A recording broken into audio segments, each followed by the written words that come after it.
now. Now it's good. All right, Phil. We are live. As people can see, we're going to be interviewing not the whole band, We Banjo 3 tonight, but one of the three, well, four. We're excited to have Enda Scahill on tonight. And before we get there, well, we're going to be giving away tickets too, so sit tight.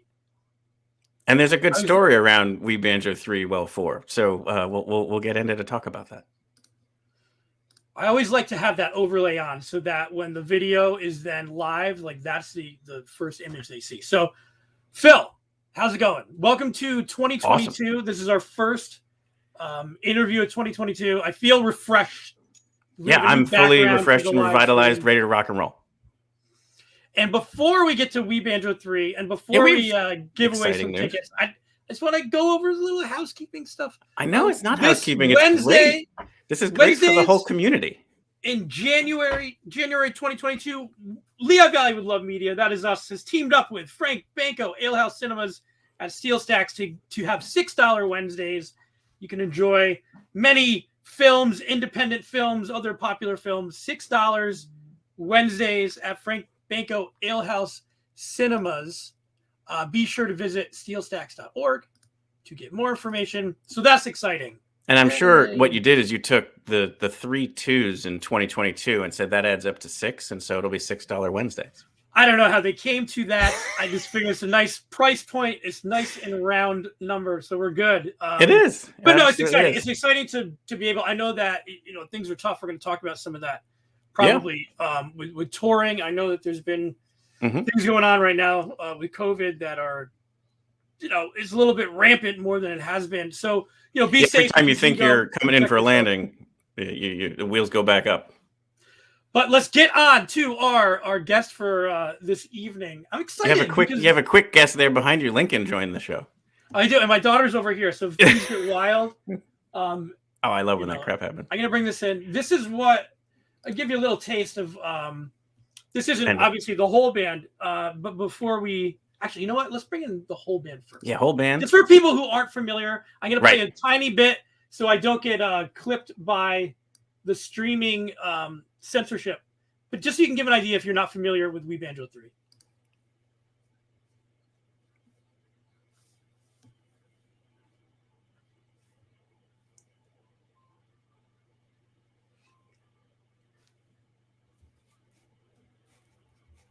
It's not playing on my end. What was that? I don't know if it's playing. You can't hear it? Well, okay. If you weren't able to hear it, I don't know. This should be working. Regardless, we can always clip this too. No, don't worry about it. It's how we go. It's live. Let's just bring in our guest. If that didn't work, I apologize, but that's not what you're here for. We're here to talk to Mr. Enda Scahill himself. Sorry for any technical difficulties there. I think people are able to hear that. And if they're not able to, we'll share more of the music in the comments. Totally. Enda, thank you for taking time. Thank you so much. Well, it's a pleasure. It just means everybody should go to the We Banjo 3 YouTube, subscribe, and then you can listen to all our music, right? Absolutely. It's a very robust channel. Yeah, I managed to angle that in very nicely, didn't I? You did. You definitely did. 3 on YouTube, and you can find it. So how are you? Before we started, you said you are, currently in Ireland. How is it over in that part of the world? It's wonderful. It's winter, which we don't even know what that means in Ireland anymore because it's not. We haven't had a single day of frost. But it's awesome. Yeah, I'm in Galway City, and I can. Well, if it's dark here right now because it's in the evening, but I can see Galway Bay and I can see the hills of Clare from my house. My goodness, that sounds lovely. Do you guys usually get a lot of snow where you are? Is that like a regular? No. Interesting. No, if we get snow, they have to send snowplows from other countries to save us. Oh my goodness. Yeah, I would just assume. I figure anything north of us, or at least on the same. No, we got the Gulf Stream that comes, and it's very temperate. We don't really get it very hot either. I mean, if we get like 82, once a year, that's really, really warm. But we don't. And that's an impressive conversion to Fahrenheit. Thank you for that. That's because 82 is 28. Well, now I can do that. Exactly. It's the only one I know. 32 and 82. And I know that anything over 90 is just like stay indoors. Yeah. Correct. Yeah, that's for sure. Actually, we just had snow in Nashville, Tennessee, which is not a city that often gets it. And Virginia as well. Actually, are the other band members there? Were they there when that happened? No, one of the guys is in New Hampshire. But we saw it online. Yeah. You've had everything from tornadoes to oh my gosh, those horrendous wildfires in Colorado where it would normally be snowing. So it's pretty crazy. Yeah, the planet is pissed.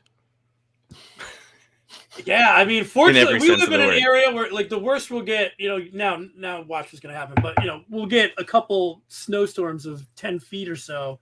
Not looking forward to those, but am looking forward to music. You guys are coming in on January 16th to Bethlehem, to SteelStacks. How are you guys looking forward to 2022 in terms of being able to get back out there? I'm assuming you had some hiccups in 2021, like many artists. Yeah, we did our first tour in early December, first time in like 20 months, and because of the travel ban, we missed out on all of the outdoor festivals that did happen in August and September, and then we just got into this complete nightmare with visas and processing and all of that. Right. So, but we got out in December. We did a 2-week tour. We did 5 nights in Colorado, which was wonderful, and then we came up through Michigan and Pennsylvania. We were down in Philly, and then up on the East Coast, Connecticut and New York. But it was remarkably normal very quickly, actually, after having been at home for so long. Yeah, it was breathtaking to play in front of live human beings again after playing into a camera for so long. Yep. We've been hearing that a lot from people, as we interview them, that they're like that first time that they hear applause after, whether it's 2 years or even a shorter stint than that, it's still that's the most invigorating feeling for a performer. Yeah, sure. Yeah. Disconcerting. Why are there people close to me? Go away. It is weird. Yeah, definitely. I think like the first couple of shows back, you might see some of those, like how far away, once we're kind of into the clear, people still being wary of it, which, hey, it's going to happen for at least the foreseeable future. I think so. Wow. Yeah. It remains to be seen what's even going to happen over the next couple of weeks and the next couple of months. But fingers crossed, we'll have an experience like they're having in South Africa, which was a very sharp spike and then a very fast decline. That's the hopes. Yep. That's the hopes for sure. Yeah, because you were actually going back to what you missed. Like you were booked, I believe, for Music Fest last August, and then ran into the travel issues. Yeah, we spent August, September, and October just on this rolling series of cancellations where we would hold out. Will they release the travel ban? Will they let Irish artists get on planes? There was people doing all sorts of mad stuff like flying to Mexico and spending 2 weeks in Mexico and then entering the US from So there was all sorts of people were getting all sorts of workarounds, but nothing was straightforward. And but we got over as soon as we could. And we loved it. And we're due to fly next week. And we start in Frederick, Maryland, and then we come up to Bethlehem. We're show number 2 on this run. So thank you for that. Yeah. So the good news about that is that we won't be sold out of merchandise by the second night. That's true. That happened in Colorado. Oh yeah. Well, speaking of merchandise, I'm wearing a We Banjo 3 sweatshirt. Phil bought it all at the Philly show. That's awesome. Great. I did buy it back in 2019 Music Fest, and I did not wear it then because it was about 9,000 degrees that day. But it's helping me today because I'm in a 100-year-old home and it's only like 22 out. So this attic space is a little drafty. Yeah. We always love coming to Bethlehem. It happens, and it has happened for us the last couple of years directly after Dublin, Ohio Irish Festival, which is this monster 3-day like absolute sweatbox of a festival. We're playing in a tent and it's 140 degrees in the tent, and and we do these huge shows, and then we sign CDs for 2 hours after the show, and usually by the time we get to Bethlehem, it's a beautiful respite from the insanity of that, because it's such a monster festival in Ohio, and it's a big festival for you all, right? Like you have a huge following and representation there. Like that, if I remember reading it right, it was a place where you got a lot of validation early on. Huge, yeah. We'll have 10,000 people at the shows in Dublin, and that's amazing. all of the bedlam that goes along with that, but it's really, really good fun, you know. Well, we accept the challenge. We're going to try and get 10,000 to your show here. That's the idea, right? Because I've been watching all these videos of you playing, and it's really interesting to me because the competition stuff comes up a lot, and you're well renowned for your competition. I'm just curious, like, how is that when you begin playing banjo? You know, do you start thinking about competing, or were you more thinking about being a songwriter, or is it kind of just both kind of happen at once type thing? Well, as a kid, you need to have a focus. And so, you know, if you're doing classical music, piano or whatever, you're building toward doing your regular exams and you're trying to get your distinction and you move on to the next kind of thing. And in Irish music, you know, we were all learning in school. I took up banjo when I was 8 years old. And so as a focus, you have these national competitions, and they start on a local level and then you progress through the ranks until you get to the national competition. And so it's a really great focus. It's a reason to go and learn and perfect a number of tunes. And so we all did that as kids. And depending on how clever you were, you could, like Martin, who plays banjo and mandolin in the band, he's got 7 All-Ireland titles because he knew how to win it. He was brilliant. How do you win it? Like, but you have 4, right? Yeah, I also got disqualified a bunch of times because I was Are there judges? Like, do you have? Is it like synchronized swimming? Like, you have to hit a. Like, I'm not sure. Like, how does it? Do they know? Like, they just know what the notes, because it's so fast. You know what I mean? Like, how did they?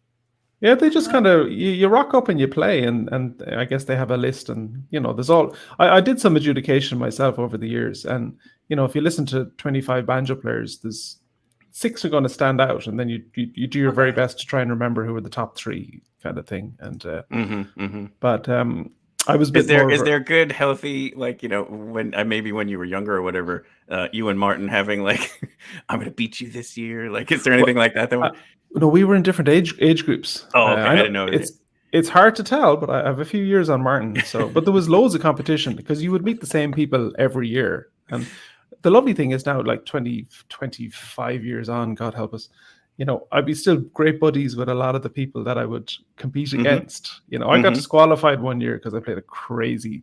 We would play three or 4 tunes. I played a crazy tune, and my mum loves the story because she was late coming to the competition and she sat down and the woman beside her said, "Do you see that fellow over there in the red t-shirt?" Pointing at me. And she says to my mum, she goes, "Oh, he played the most beautiful first 2 tunes, and then he played this absolutely stupid 3rd tune and he ruined it for himself." And Mum was there going, "Yeah, that's my lad." I think like at the end of these competitions, you should have like number 1 and number 2 like play against each other. No, I think maybe fight it out like physically. That'd be way more fun. Well, I was thinking more like you'd have to be like, you play this, and then they have to come like a back. battle of the banjos. I would watch a battle of the banjos. 100. I think it'd be over. You've seen Zombieland; it'd be over pretty quick. I mean, whoever got the first decent swing in, right? Right.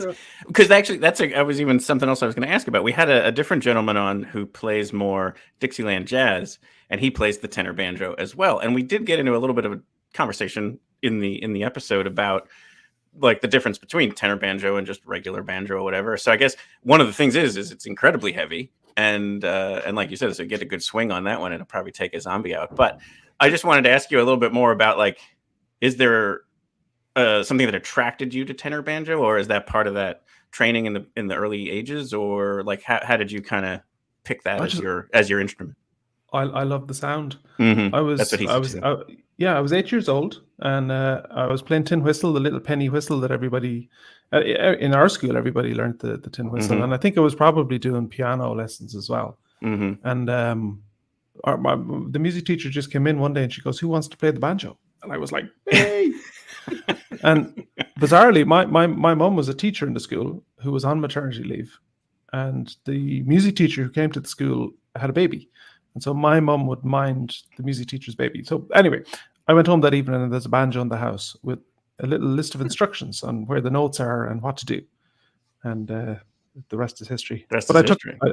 I loved it. As soon as I started playing it, I was like, Mm. That's this is- fantastic. You can remember that too. Like you have that Yep. moment of whoa, there it Right. is, not knowing where it's going to take you, but Yeah. there it is. Like this, Thank God she didn't say piano accordion, because I mean it would have been a way sadder career. Right? or like a French horn or something.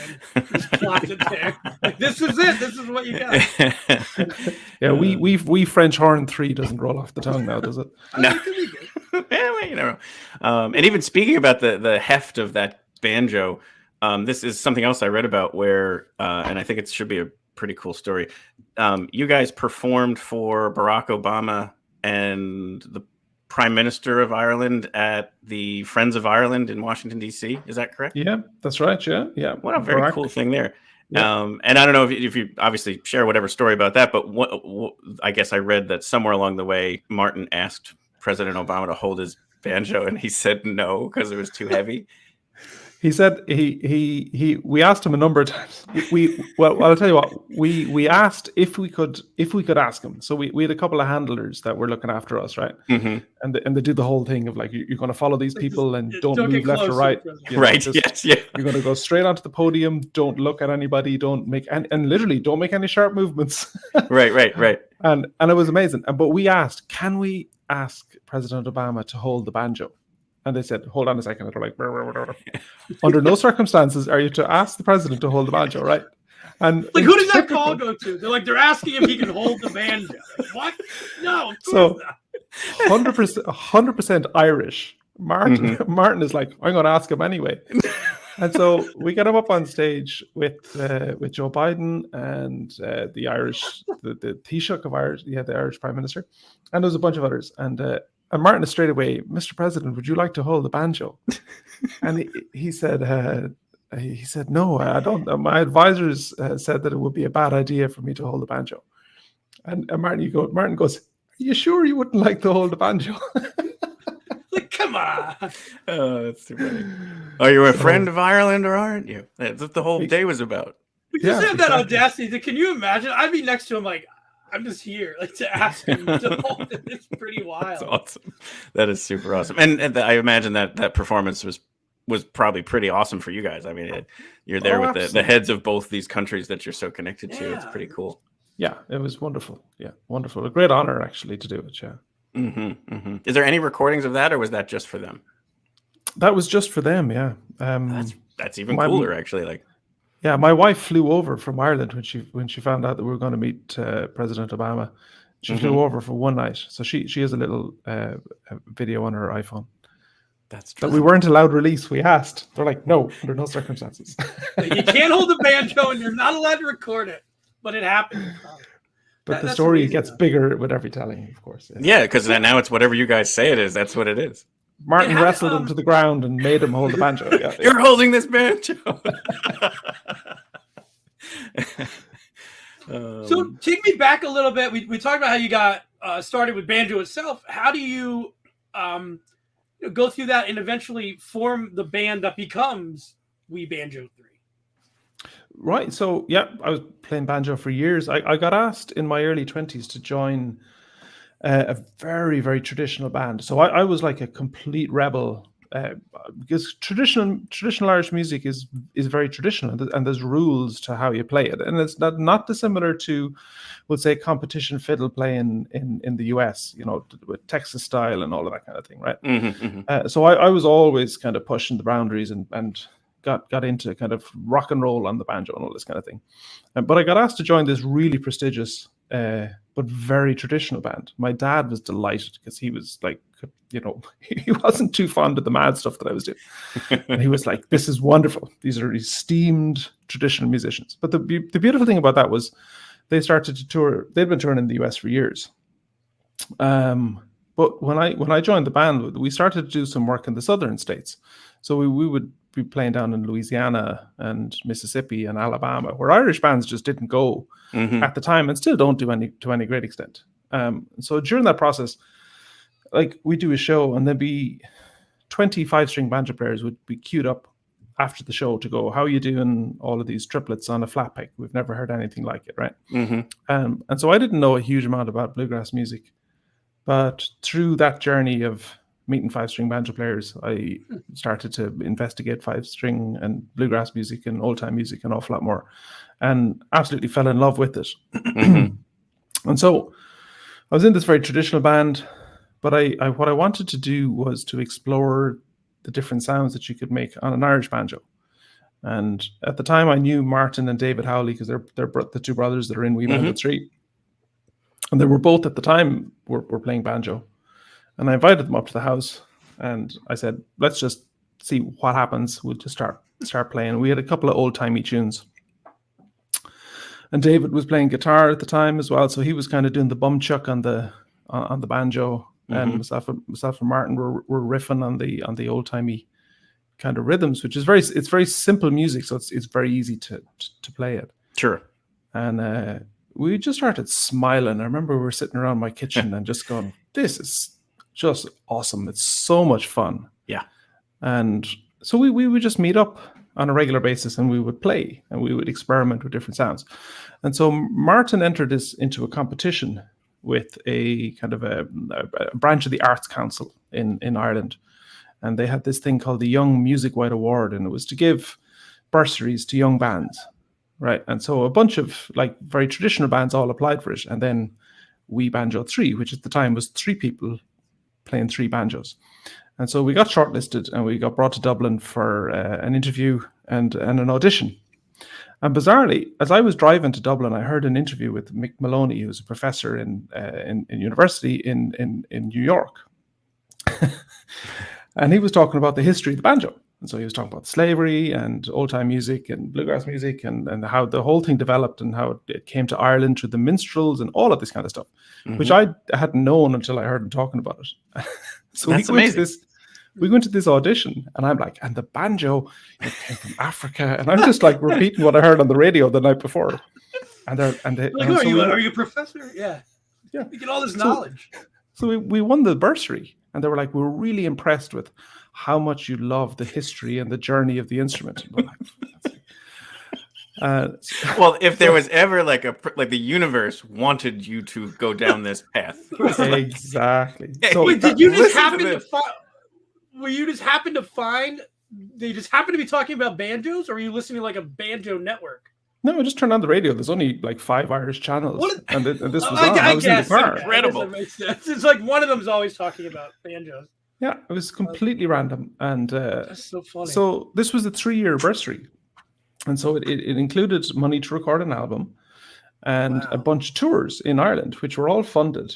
And we sold out every single show because people would come along and they're like, We Banjo 3, this sounds like total fun. Like 3 banjos sounds crazy. Now, we didn't know enough music at the time to play a full show, right? So we used to tell loads of jokes, like just jokes. And so the show was kind of like half telling jokes and stories and half playing music and songs. And people loved it because it was highly entertaining. And so just to explain, why there's 4 people in the band, very quickly we got to the maximum sound that we could get with 3 banjos, right? There's only so many, especially because there's 3 banjos tuned the very same way. Sure. There's only so many iterations of how you play each of the instruments. So Dave started playing guitar, Martin started to play mandolin, and so we were able to expand the kind of soundscape of what we were doing. And so we got invited to Milwaukee Irish Festival. In 2011, they asked us would we come in 2012. We just released our first album. And I had played the festival in 2003, and I knew how big it was. I mean, we were talking monster stages. And I was terrified that 3 guys with not enough sound, right, that we would just go down like a damn squib. And so my brother, who's a fiddler, Fergal, he had played on our album. And at the time, he was playing in the pubs in Clifton, which is in the west coast of Ireland, making a fortune. He was playing for American tourists, like doing 14 gigs a week, tip jar, CDs, you name it. Like he was absolutely creaming it in. And we forced him to come to Milwaukee for the weekend. We kind of guilt-tripped him in. And he goes, I don't want to be in your band. And I don't want to give you... Do you understand how much money I'm going to give up to go to Milwaukee for the weekend? Go to Milwaukee. Milwaukee. I mean... Yeah. It's He's a like, good city, this is just going to cost me money, and we're like, we'll look after you, don't worry, Right. And so we just all we didn't want to do was embarrass ourselves when we got there, and we just and I don't know why I've looked back at the videos from that time, and it's like it's but it blew up. I think we hit a time in the Irish music market or in the scene where things had been stagnant for a couple of years. That's my guess. And then we came in doing something completely different, like banjos, a little touch of bluegrass, and an awful lot of fun, an awful lot of play acting on stage, because both Fergal and Dave are just natural entertainers, and they're standing on tables and running across, through the crowd and all this kind of thing. Yep. And it blew up. And we went from playing in the small little stage to 20 people to 3,000 people trying to get into that little tent at the end of the festival. And then suddenly we had a band, and there was 4 people in it, and it was called We Banjo 3. And for a very short amount of time, we tried to call it We Banjo 3 +1 to try and make some numerical sense out of it. And Fergal was like, "I'm not going to be a +1. I'm the +1. It's like, like when you get invited to a wedding and it says +1, it would always be him. Like, I guess I got to bring Fergal to this one. But when did he change his mind about wanting to be part of the band? Like, was it in the middle of that set, going, "I am not giving this up," or was it a little longer? It was essentially that weekend kind of was just the starting block to do a tour the following summer. And we went out the following summer, and we did 7 weeks, and we did a whole bunch of Irish festivals. We did Dublin, we finished up in Milwaukee, did Kansas City.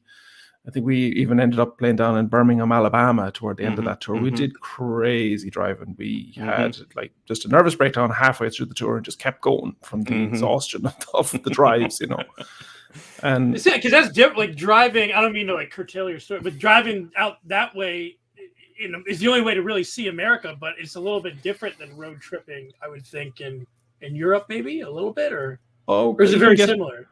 No, it's very, very different. And we've become steeled over the years. And like Americans don't think anything about going 6 hours in a car. Just go. Right. We have people at shows all of the time. It goes, "Oh, I just drove 14 hours to get here." And you're like, "What? What?" An Irish it's like person. 7 countries. Oh yeah, no. If you put an Irish person into a car for 14 hours, it's because they're going to a mental asylum, and they're fit for it. And you drove around it 3 times. Yeah, you're 100% ready when you get there. Yeah, because that's so. Yeah, that nearly killed us because we were not used to those kind of drives at all. And but now you like you said, you've steeled it. Rode hard now. Rode hard. Yeah. So that debut album is Roots of the Banjo Tree, right? Yeah. Yeah. Because not satisfied with having a ridiculous name, we had to then have a name for the album that just confused people even more, because how in Ireland people don't pronounce their H's. So it was We Banjo Tree, Roots of the Banjo Tree. And so radio presenters loved us for that one. Yeah. That's but the accolades happen right away, not only obviously on stage like you just shared, but it won Traditional Music Album of the Year, right?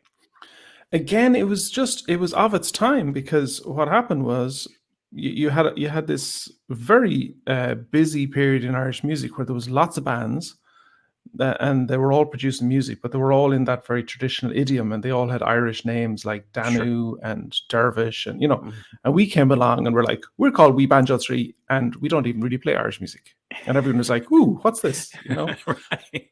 And so we got a lot of attention very quickly. And then like every album that comes out now, from what I can read, debuts at #1 on the Billboard for bluegrass, correct? Yeah, it does really, really well. We've had two bluegrass #1s and 2 world music #1s. That was before BTS came out of South Korea. They're just nobody can get on the world music chart. If they added a banjo, you're right. you'd be in trouble. They're one banjo away. Yeah. Well, maybe the B stands for banjo, and then you're really in trouble. Pale and all as I am, I'm not pale enough to be in BTS. Yeah, right. But I just think back to, I am not shocked to hear that that first show was an incredible success. Having been to 3, I think 4, there's just something magical about what you guys have going on up there. Like it's not just bluegrass or Irish or the storytelling. It's this, magical kind of experience that I really highly encourage anybody to go see, because it's so powerful. Like if you read reviews, it'll say something like, by the end of the show, no one was sitting down. That's not just like something to say. It's legitimately true. And one of the shows I saw you in was the Sellersville Theater, which for people who are familiar with the Sellersville Theater, it's nothing but seats, like an old movie theater. No one was sitting. By the end of that show, everyone was standing up and dancing as well as you could in between movie theater seats. Anyway, so I wanted to, just say that I think that it's, it's just something that you guys have, that chemistry, and then the music that you write and the energy that you bring. And even when the storytelling is happening, you've not dropped that at all. Like there's this very funny moments and very poignant and sweet moments. We'll get to that in a second. Like you guys have a really tremendous show to what you put on for people. Thank you. That was wonderful. Oh, sorry. Oh, the dog is it must be true. Lincoln is sharing his. He's like, no, this is total nonsense. He's like, yeah. He was like, bravo. No, that's right. Wife got home, so okay. Fergal and I were in France many years ago, just to speak a little bit to that point, and we met a fiddler from the northeast of Ireland called Jerry O'Connor, and so we spent the weekend together at a festival. We were teaching and playing and stuff. And Jerry gave us a few pieces of advice. Very kind man, very generous man. And one of the things he said to us, is that it's very important that you stay right-sized when you're playing music on stage. And he said what he does is every night he goes on stage, he imagines that there's a little old lady that has saved up for a couple of months or has traveled a great distance to be at your show. And he said, if you play to her every night, you'll stay right-sized. Mm-hmm. And we really took that to heart. We talk about it a lot in the band. Sure. So that when you go out on stage, it's a privilege to be there. People have sacrificed and saved and traveled to be there. And that your job is to entertain them, to invite them to participate. It's not that you go on stage and you play all of this virtuosic or heady music and they can take it or leave it, And so that was part of the ethos of the band right from the very start. Yeah, I mean, that's so huge, though. Like to have something that keeps you grounded and humble, I guess might be another word for it, is not always easy to do, but obviously it's really, very helpful. That's great. Thank you for sharing that. And along the lines of what I'm sorry, I didn't mean to cut you off. I was going to say, you've got two sets of brothers in a band. Humility is not easy. I mean, I was going to say, it's not hard. You won't get away with an ego. That's a good thing. That's a good thing. People, if somebody could go off on that ego trip and they don't have somebody to keep them in check, that could result in some not great things. And Phil, to some of the things that you were saying, do you guys think that because you're kind of you're meshing some of these traditional Irish and bluegrass together, that's what makes this special and what kind of opens it up? And I hate to use the word mainstream, but does kind of get it to that audience that maybe wouldn't necessarily say, hey, I listen to bluegrass, but when they hear you, they'll be like, I listen to this though, even though they don't know that it's kind of. Yeah, we're reverentially irreverent. And I think that's I like that. Yeah, that's a good mix, So we'll go to a bluegrass festival, and we will play some bluegrass tunes, but we'll play them in a very Irish way, and we'll tag on an Irish reel at the end. And I mean, and that there are very strong rules to bluegrass, and it's there's whole things that you do and you don't do. We come in with like, hello, we're from Ireland. You're going to dance. There's a brilliant festival in northern Colorado. It might be southern Colorado. I'm not sure. It's in Colorado. It's called Four Corners Folk Festival. Okay. And there's a tent, and it's a very strict rule of the festival that you're not allowed dance in the tent. So there's a dance area outside that has a sign that says this is the dance area. Very serious. What do? Everybody up. And so all the reviews are like only the Irish band will come along, mix a bluegrass tune with an Irish tune, and then break the cardinal rule of the festival and have the entire audience dancing in a no dance tent, right? Did you get in any trouble for that? Are there no repercussions? No. Like nothing. No, they're thrilled. They love it. Yeah. Well, that like probably at least a third of the room, if not more, has always wanted to do that. Like they're like, I want to stand up and dance to this kind of music. Exactly. So you were just setting the table, and then they took a seat. Yeah, we don't take ourselves seriously in a very serious manner as well. Yeah, all the paradoxes. So actually, that's a great transition there. Sorry, go ahead, George. No, you're good. You're good.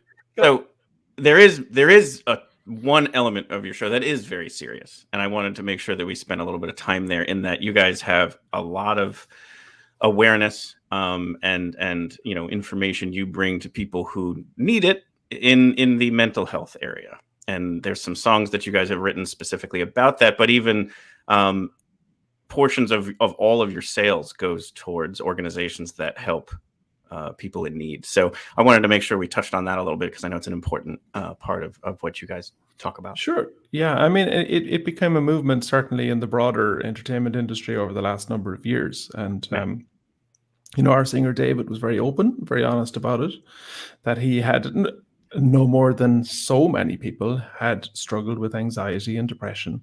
Sure. And we had written a couple of songs about it. And what we found is that when you talk about it, people are very, very open to hearing about it.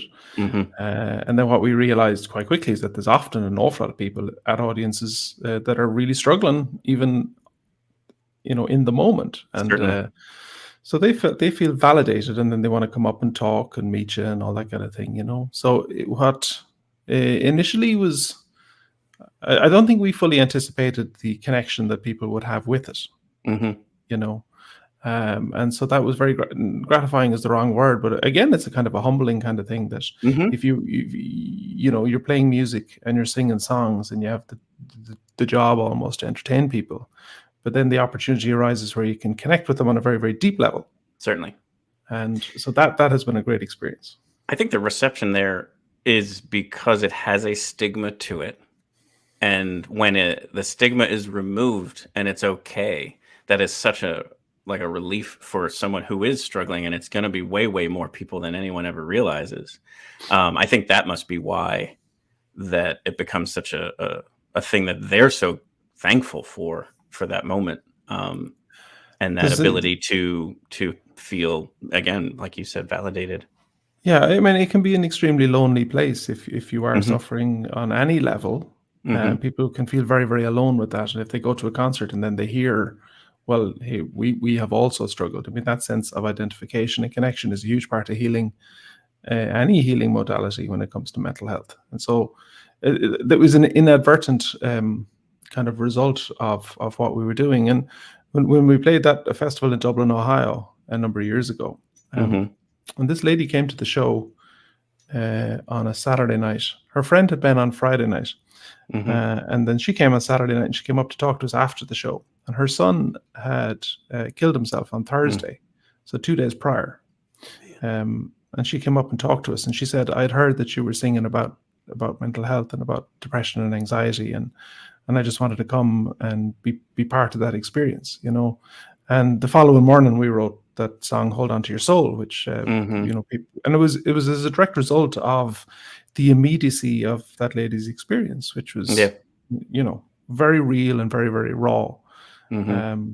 So again, you never really know when you're on stage who's in front of you, what they're going through. And it's not that it becomes a huge kind of a burdensome affair where you're like, oh, we have to hold everybody. But if you make it just an honest part of what we do, certainly that seemed to resonate very strongly with people.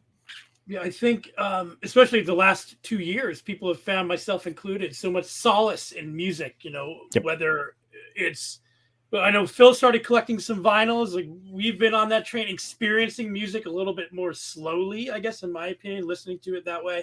So to be able, the prospect of going back out and going to some spring and winter too, but spring and summer stuff, and being able to experience the act of listening to music, I think is something too that people are really looking forward to. It's been a long 2 years. I mean, and I know there's been blips here and there being able, but not in that blissful, not worrying too. Yeah, there's always been a shroud on top of it.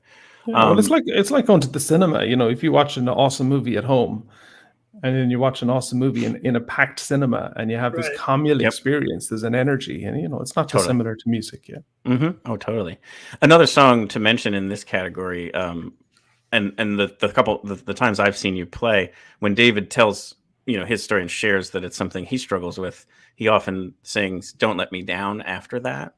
And I would just again recommend everyone to go listen to it. But certainly if it's something that you struggle with, it can be a very powerful song, and even in a way to maybe share with a loved one to kind of maybe how that feels. So anyway, that's just another song I wanted to mention. So, and the donations go to, I'm sure, a couple of different organizations, but it looks like you recently started doing it specific. There's this organization Backline that actually is specific for people in the music industry who struggle with mental health. That was the most recent one in 2020, and prior to that, Mental Health America, and prior to that, Pieta House, which is a suicide prevention charity in Ireland. So sure. So we'll link to these two in the show notes, just so that if people are interested in learning more about them, to either reach out or to support them, however anyone can, that'll be something that we'll include. You're heading out to the West Coast on this upcoming tour. It looks like, am I right? Yep. Yeah, 23. Are you, what are some of the things that you enjoy about? I mean, we talk about 14-hour drives. Maybe not the biggest fan, but what are some of the things out there on the road that you do enjoy? Seeking out good coffee shops. That's a big thing. It's something that everybody in the band enjoys. So we'll hit a town, and the first thing is like, where's the best coffee roaster? We got a bunch in Bethlehem. I was just going to say, we've got a couple we could send you to. Yeah. I'm no doubt that Martin Howley already knows the names of them, because he has a. Well, that makes sense. I was on memory. You guys have, where was I? You sell coffee, right? Oh, we had our own coffee, and the last couple of live streams that we did, we were selling We Banjo 3 coffee. There's no banjos in it. Yeah, there it is. There you go. This is made of real banjos. Yeah, we grind down banjos. Sold out. Well, congratulations. It was we even made a mug to put it in, and we covered we made wine bottles. We were very busy with merchandise last year, trying to keep keep everything on the road.